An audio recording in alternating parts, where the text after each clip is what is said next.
여러분 안녕하십니까? 4월 12일 금요일에 전해드리는 뉴스투데이 강원입니다.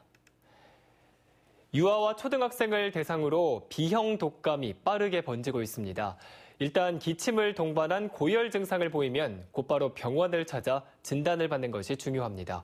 김상훈 기자가 보도합니다. 25개월 된 이 양은 키즈 카페에 몇 차례 다녀온 뒤로 열이 40도 가까이 올랐습니다.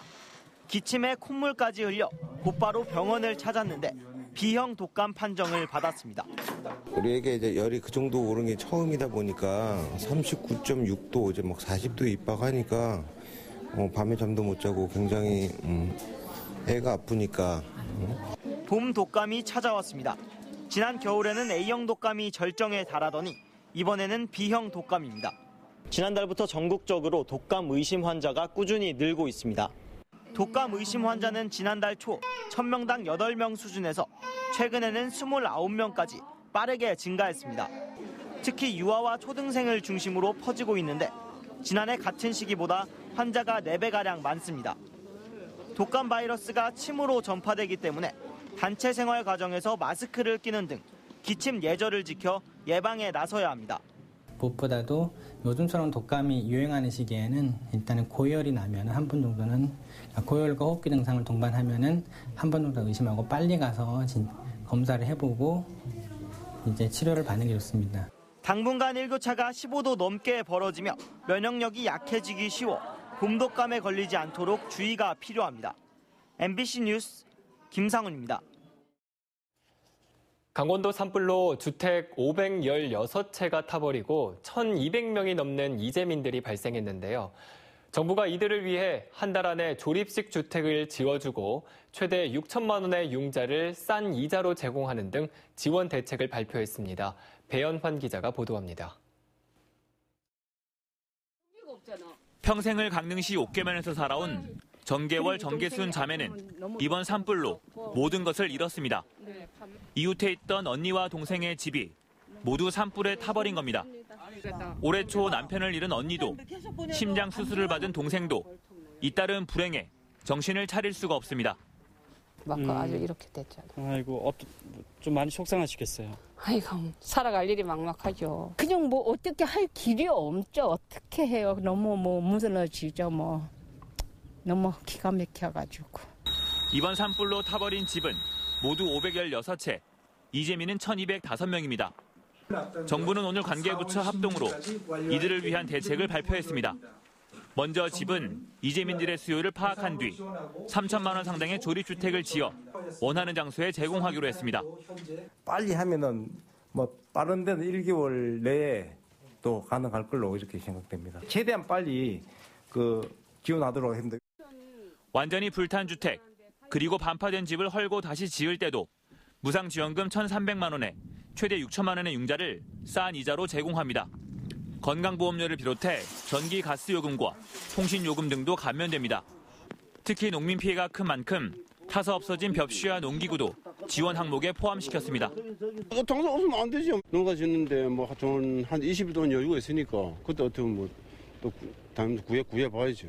애초 강풍으로 인한 사망자로 집계됐던 70대 할머니가 뒤늦게 포함되면서 이번 산불의 공식 사망자는 2명으로 늘었습니다. 정부는 오늘 범정부 본부를 구성하고 신속한 이재민 지원과 조기 복구를 해나갈 것이라고 밝혔습니다. MBC 뉴스 배연환입니다. 기후온난화로 이 중부지방에서도 이제 이모작이 확대되고 있습니다.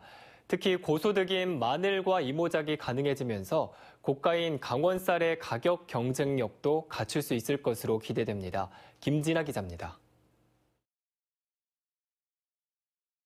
벼벤 흔적이 고스란히 남아있는 논 사이로 파릇파릇한 논이 눈에 띕니다.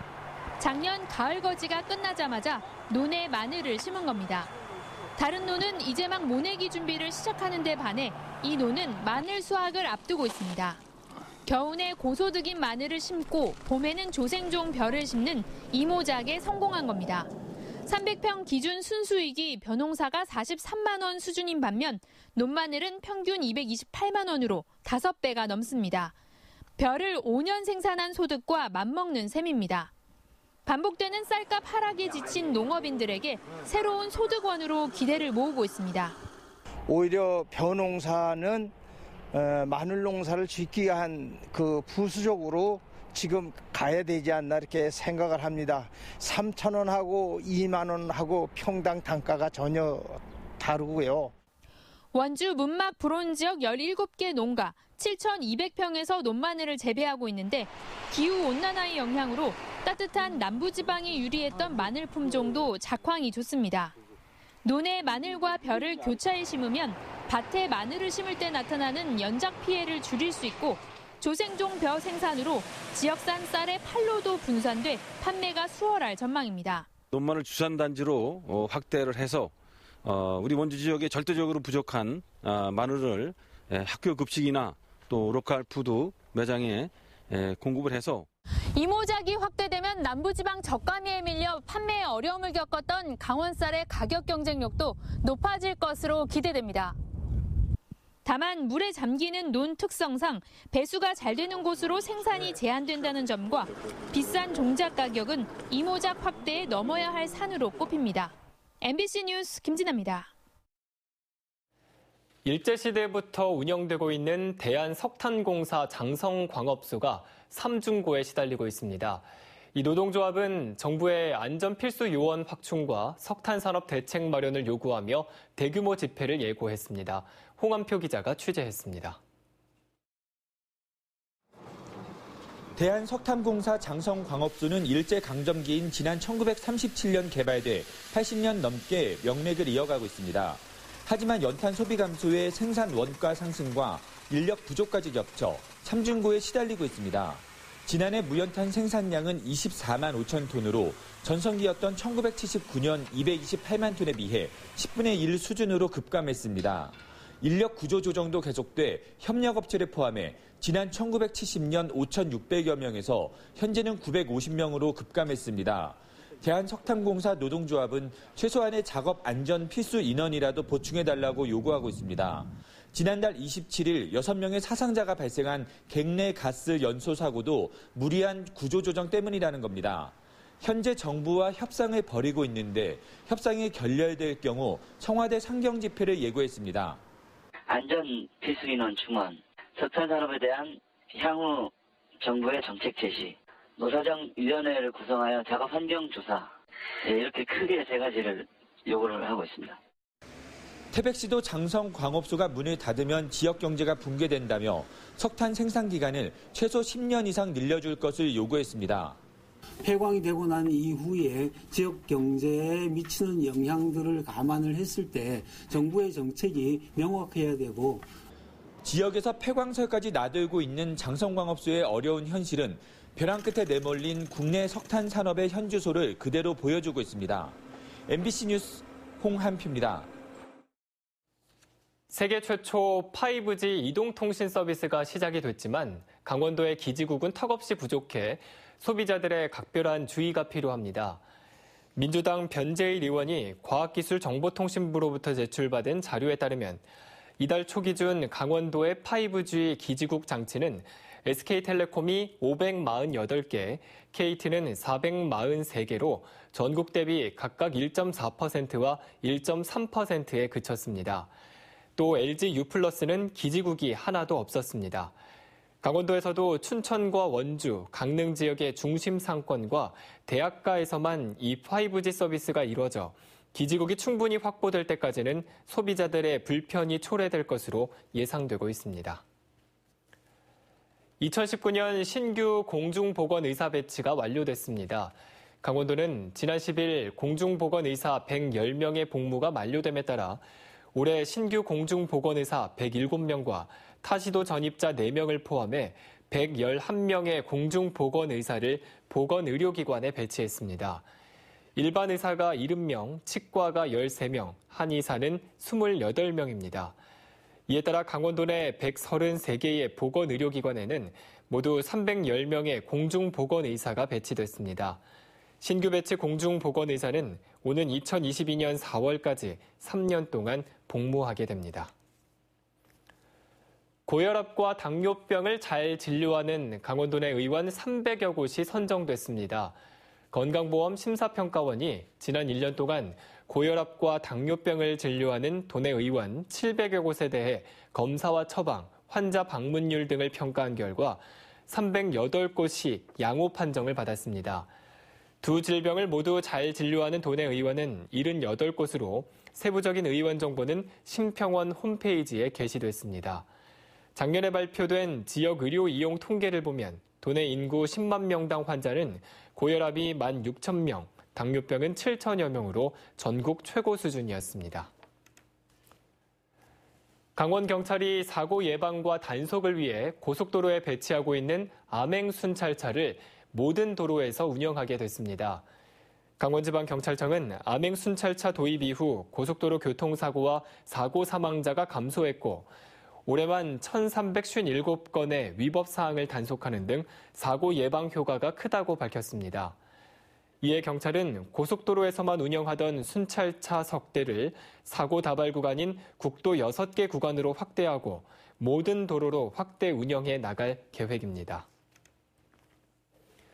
오늘 강원도 지역은 가끔 구름 많겠으며 낮 최고 기온은 12도에서 18도 분포로 평년과 비슷하겠습니다. 또 강원 내륙과 산지에는 아침까지 안개가 끼겠습니다. 안전운전 하시기 바랍니다. 그럼 자세한 오늘의 날씨와 행사를 안내해드립니다.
춘천시가 세금과 관련한 시민들의 고민을 해결하기 위해 오늘 오후 1시 춘천 풍물시장에서 찾아가는 국세 지방세 상담실을 운영합니다.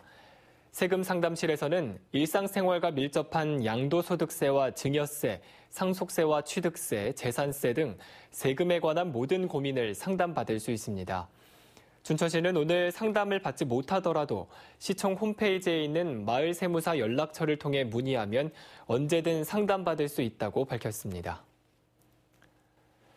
강원도는 수호랑과 반다비의 2세를 도 대표 캐릭터로 개발하고 있는데 이 30여 개의 디자인 중 2개의 디자인으로 압축해 최종 결정을 위한 선호도 조사를 실시합니다. 선호도 조사는 전 국민을 대상으로 오는 20일까지 온라인과 오프라인에서 동시에 실시합니다. 선호도 조사를 통해 선택된 디자인은 새롭게 이름을 붙여 강원도 대표 캐릭터로 결정합니다. 강원도는 모바일 이모티콘을 비롯해 온라인 콘텐츠와 캐릭터를 활용한 기념품도 제작할 계획입니다. 강원도는 최근 동해안을 강타한 산불 발생으로 인해 관광객 감소 등의 피해가 우려됨에 따라 외국인 관광객 유치 확대를 위한 공격적인 마케팅을 통해 이를 극복해 나갈 계획이라고 밝혔습니다. 오늘 인도네시아 자카르타에서 열리는 마이스 로드쇼에 참가해 기업체 포상관광 단체 유치에 나섭니다. 또 상하이 세계 여유 박람회에 참가해 동해안 관광자원과 올림픽 레거시 상품 등을 적극 홍보할 계획입니다. 이 밖에 동해안 관광자원을 알리기 위한 온라인 홍보와 함께 국내외 여행사에 동해안 관광지 안심 방문을 요청하는 도지사 서한문을 발송하기로 했습니다. 동해 망상 오토캠핑 리조트의 야영장 운영이 재개됩니다. 동해시는 산불 이후 영업을 전면 중단했던 망상 오토캠핑 리조트의 시설 가운데 피해를 입지 않은 제2캠핑장의 야영장 56면을 내일부터 운영하기로 했습니다. 같은 곳에 있는 캠핑카 41대는 세탁실과 침구류 화재 때문에 다음 달 중순쯤에 운영을 재개할 예정입니다. 한편 동해시는 망상 오토캠핑 리조트 조기 정상화를 위한 적극적인 지원을 문화체육관광부에 건의했습니다. 속초시가 산불 피해 지역 관광객 유치를 위해 고속도로 통행료 면제를 관련 기관에 요청했습니다. 속초시는 관광산업 피해를 줄이기 위해 동해고속도로 북양양 나들목과 속초 나들목, 미시령 관통도로 톨게이트의 통행료를 면제할 수 있도록 강원도에 건의문을 발송했습니다. 속초시는 봄철 성수기 관광 특수를 기대했지만 이번 산불로 속초관광 수산시장의 이용객 감소와 펜션 리조트 등의 예약 취소가 급증하는 등 2차 상경기 피해를 입고 있다고 밝혔습니다. 강원랜드 카지노 폐장 시간이 오는 6월부터 오전 4시에서 오전 6시로 변경됩니다. 강원랜드는 지역의 요구에 따른 카지노 폐장 시간 변경에 따라 개장 시간을 오전 10시에서 정오로 변경해 전체 영업시간 18시간은 유지하기로 했습니다. 고안 사북 지역에서는 지난해 4월부터 카지노 폐장 시간 변경에 따라 지역 상경기가 위축됐다며 폐장 시간 변경을 요구해 왔습니다. 춘천 시내버스 업체인 대동 대한운수노사가 강원지방노동위원회의 4차 조정 끝에 임금 협상을 타결했습니다. 노사는 주 52시간 근무 체제에 대비하기 위해 6월 말까지 현행 근무 방식을 유지하고 7월부터는 근로시간이 줄어들어도 임금은 동일하게 지급하기로 결정했습니다. 당초 노조 측은 주 52시간 근무제에 따라 실질 근로시간이 줄면서 임금 감소분을 보전해달라며 파업을 예고했지만 노사 간 협상이 타결되면서 춘천 지역 버스 파업은 철회됐습니다. 이상으로 뉴스투데이 강원을 마칩니다. 고맙습니다.